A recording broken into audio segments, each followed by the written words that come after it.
మార్కాపురం జిల్లా కేంద్రంలోని ఆర్టీసీ బస్టాండ్లో వరుస దొంగతనాలు చోటు చేసుకోవడంతో ప్రయాణికులు తీవ్ర ఆందోళన వ్యక్తం చేస్తున్నారు. నిత్యం వేలాది మంది రాకపోకలు సాగించే ఈ బస్టాండ్లో ఒక్కరోజే పలువురి సెల్ ఫోన్లు చోరీకి గురవ్వడం కలకలం రేపింది. మార్కాపురం నుంచి ఒంగోలుకు వెళ్తున్న ఓ మీడియా ప్రతినిధి మొబైల్ ఫోన్ను కూడా దొంగలు అపహరించినట్లు సమాచారం. ఇదే రోజు మొత్తం 4 సెల్ ఫోన్లు చోరీకి గురైనట్లు బాధితులు చెబుతున్నారు. దీంతో బస్టాండ్లో ప్రయాణికుల భద్రతపై ప్రశ్నలు తలెత్తుతున్నాయి. శ్రీశైలం, త్రిపురాంతకం, హైదరాబాద్తో పాటు పలు ప్రాంతాలకు నిత్యం భారీ సంఖ్యలో ప్రయాణికులు రాకపోకలు సాగించే ఈ బస్టాండ్లో పోలీసుల నిఘా లోపించిందని ప్రయాణికులు ఆరోపిస్తున్నారు.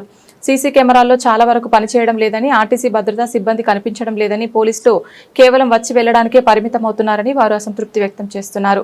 బస్టాండ్లో 24 గంటల పోలీస్ పికెట్ ఏర్పాటు చేయాలని, అన్ని సీసీ కెమెరాలు పనిచేసేలా చర్యలు తీసుకోవాలని, ఆర్టీసీ సెక్యూరిటీ సిబ్బందిని నియమించాలని, అలాగే అనౌన్స్మెంట్ల ద్వారా ప్రయాణికులను అప్రమత్తం చేయాలని వారు కోరుతున్నారు. ప్రయాణికుల భద్రతకు ప్రాధాన్యమిస్తూ ఆర్టీసీ అధికారులు, పోలీసులు వెంటనే స్పందించి బస్టాండ్లో పటిష్ట భద్రతా ఏర్పాట్లు చేయాలని, దొంగతనాల నివారణకు సమర్థవంతమైన చర్యలు చేపట్టాలని ప్రయాణికులు డిమాండ్ చేస్తున్నారు.